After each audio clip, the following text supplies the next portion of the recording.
Bonjour, est-ce que vous pouvez me présenter? Bonjour, je m'appelle Madame Ferrand, je suis assistante médicale au cabinet Achille Faubert. Je travaille pour deux médecins, le docteur Lagarde Xavier et le docteur Blondet Mathieu. Je m'appelle Xavier Lagarde, je suis médecin généraliste au Havre depuis 1985, donc ça fait déjà quelques années, et je suis installé au sein de la maison médicale Tandem Médical, cabinet du docteur Achille Faubert. Quel est votre parcours de formation et votre parcours professionnel pour devenir assistante médicale? Tout d'abord, j'ai commencé par faire l'IPSI, l'Institut des soins infirmiers au Havre, et puis après, j'ai fait aussi roulante pour le pôle du GHH du groupe hospitalier du Havre. C'est-à-dire que je suis allée dans plusieurs services parce que moi, j'aimais bien aussi bouger un peu, et après, je me suis stabilisée. Je voulais m'occuper aussi beaucoup des personnes âgées, essentiellement en unité Alzheimer, ce qui me tenait vraiment beaucoup à cœur. Mais ça m'a pas empêché de faire de la médecine générale, de la diabétologie, vraiment d'être un peu partout, quoi. Et je trouve que c'est même encore mieux pour le cursus de se former dans plusieurs pôles. Pourquoi avez-vous choisi de travailler avec un assistant médical?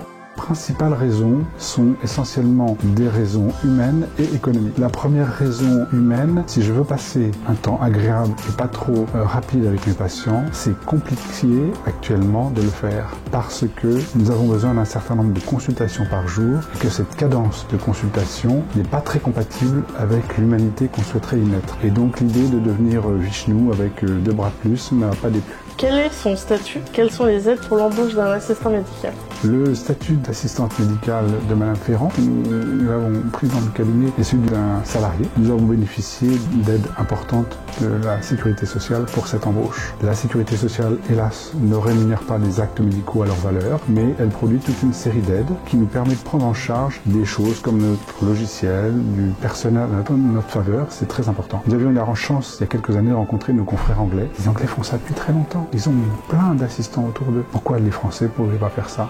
Voilà, donc on a enfin cette opportunité et c'est très bien. Après, la sécurité sociale nous laisse le choix. Et donc nous avons avec Mathieu pris le temps de bien recruter la bonne personne. Parce que là, je pense que ça sera vraiment le point clé pour les confrères. Prendre la bonne personne. Celle qui correspond à vos désirs, à vos besoins. Et donc, nous étions tombés tous les deux unanimement en accord sur le fait que Madame Ferrand, qui est une aide-soignante qui travaillait en EHPAD, dans un canton. Donc il y avait beaucoup d'humanité avec les gens, beaucoup de professionnalisme dans son travail, beaucoup de bienveillance et beaucoup de gaieté, était vraiment la personne tout à fait évidente pour nous dans notre exercice. Parce qu'évidemment, l'assistant médical ne dit pas ce qu'on va donner à la tâche. Chaque professionnel a le choix de définir la tâche qu'il va donner à cette tâche. La seule préconisation que fait la sécurité sociale, c'est de ne pas prendre le travail de quelqu'un d'autre. Dans le sens où il ne faut pas demander qu'elle fasse ici des actes infirmiers que ferait une infirmière libérale, ou des actes d'aide-soignante que ferait une aide-soignante en dehors, etc. C'est un nouveau métier. C'est pas un métier autre qu'on fait faire semblant financé par la Sécu. Il ne faut pas qu'on se méprenne là-dessus. C'est pas une secrétaire déguisée ou je sais pas quoi. Non. C'est un autre métier, quelqu'un qui fait autre chose. Quelles sont vos missions au sein du cabinet? C'est l'accueil du patient, de vérification aussi des dossiers de soins, la mise à jour, ça c'est très important. Vérification aussi de toutes les nouvelles données, bilan sanguin, pistage, cancer colorectaux, la mammographie, tout ce qui est frottis. Donc tout ça c'est vraiment important. La vaccination aussi pour les petits, mais aussi pour les grands, ça c'est important. Je les mets en confiance. Pour certaines personnes, il y a besoin aussi de l'aide à l'habillage et au déshabillage. Ça a aussi un gain de temps pour le médecin. Préparation aussi de certains examens, tels l'électrocardiogramme qui se fait au cabinet chez nous. Au quotidien, quel soutien apporte l'assistant médical?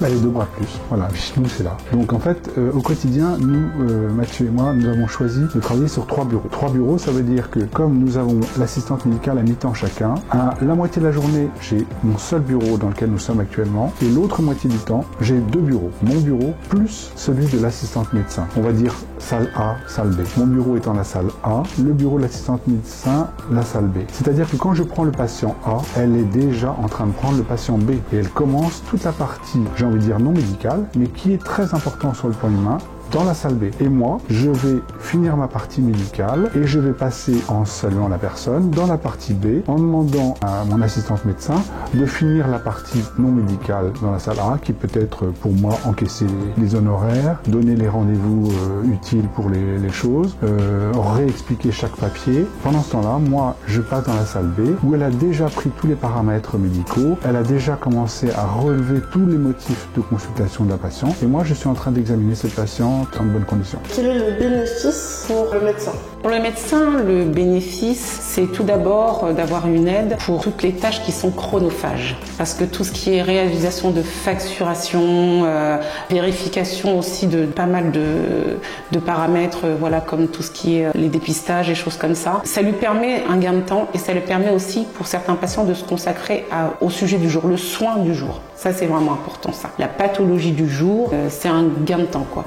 Tout ce qui est la préparation en amont et puis tout ce genre de petites vérifications mis bout à bout, ça joue quand même sur une consultation et lui, le fait de se concentrer vraiment sur l'acte de soin en lui-même, c'est vraiment important. Et pour le patient, quel est le bénéfice? Eh bien le patient, je dirais qu'il a l'impression d'être chouchouté. Une consultation, c'est en moyenne 15 minutes. 15 minutes, c'est peu, c'est vraiment peu. Et en plus, ça dépend vraiment des patients. Là, le patient, vraiment, il a l'impression d'avoir le temps d'être écouté, d'avoir le temps d'être assuré, voire réassuré s'il y a besoin. Quand le médecin aussi termine la consultation avec le patient, moi j'ai aussi ce rôle-là quelquefois de lui réexpliquer les choses. Quand j'ai beaucoup qui me disent oui mais là j'ai pas compris, est-ce qu'il faut que je fasse la prise de sang dans 8 jours ou je la fais maintenant? Voilà, aussi le rôle aussi de redonner l'information de façon plus précise, réassurer aussi, ne vous inquiétez pas, vous avez le temps de, voilà, vous savez bien où c'est bien noté, c'est la semaine prochaine et puis donc là ne vous inquiétez pas, soit vous le faites faire par l'infirmière, soit... Ça aussi c'est important pour les patients de se dire ah je pars, j'ai toutes les informations précises, je peux me permettre de reposer les questions sans forcément se dire oui je vais embêter le médecin, il y a le temps. Et moi je prends ce temps-là aussi pour eux, ça c'est important.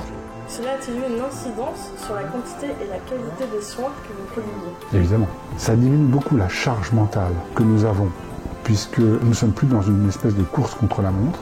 Nous sommes dans une consultation tranquille, nous avons le temps de faire les choses. La qualité des soins, elle est augmentée puisque nous sommes 2 personnes à écouter. Successivement, 2 personnes, donc évidemment, on entend beaucoup mieux les choses. Et comme Madame Ferrand nous l'avions bien choisi, elle a une finesse d'écoute très grande, elle va pouvoir comprendre des choses que moi je n'ai pas compris. Et elle va me dire, ah attention, il faudra faire attention à tel et tel élément que peut-être il n'ose pas vous dire, ou bien, etc. Et donc oui, ça change complètement les choses en termes de qualité de soins. Nos patients apprécient beaucoup de l'avoir, ils regrettent même les jours où elle n'est pas là. Mais ça, c'est dans les limites. Nous avons un mi-temps, c'est déjà beaucoup. Et comment s'organise donc la communication et la relation entre vous et votre assistante? C'est-à-dire qu'il faut qu'on prenne du temps régulièrement ensemble pour dire exactement, et la première chose qui a été, c'était de définir les tâches que je voulais lui demander de faire, d'une part, et en même temps d'écouter les tâches qu'elle avait envie de faire et les tâches qu'elle apprécie de faire. Sous-entendu, je vais lui donner un certain nombre de corvées, mais il faut aussi qu'elle ait du plaisir dans ces corvées, parce que sinon c'est pas intéressant du tout. Et donc voilà, on a essayé de trouver ensemble le bon ratio entre ce que j'avais absolument envie de noter sur mon dossier, qui sera noté, la tension, le pouls, la saturation, les éléments de l'interrogatoire, mais aussi d'autres données sur la vaccination et choses comme ça. Et puis de son côté, elle a tout à fait le désir d'accueillir seul le patient, d'avoir ce temps seul avec lui pour pouvoir parler avec lui. On a essayé plusieurs fois de travailler simultanément ensemble sur le patient, c'est pas très efficace. Honnêtement, là on a en plus mon bureau est relativement petit, on a un peu l'impression de se marcher sur les pieds, c'est pas important. Nous avons ce luxe d'avoir 2 bureaux pour le faire et je trouve que c'est vraiment le meilleur système, enfin pour moi, le meilleur système pour accueillir des patients. Et est-ce que vous avez un petit mot ou un petit commentaire qui vous semblerait important à préciser? Moi, je pense que pour faire le métier d'assistance médicale, il faut vraiment se dire qu'on est multitâche, autant dans l'administratif que dans la qualité aussi du soin, c'est-à-dire de la prise en soin de la personne vis-à-vis du médecin traitant. Je pense qu'on peut totalement travailler en adéquation avec un médecin traitant. C'est un métier d'avenir puisqu'il y aura beaucoup plus en plus de personnes qui n'ont pas de médecin traitant. Et c'est vraiment important la qualité du soin. Pour moi, c'est vraiment la prise en soin doit être de qualité. Travailler en duo comme ça avec un médecin généraliste, j'aurais pas pensé que c'était plus possible, mais avec 2, encore mieux.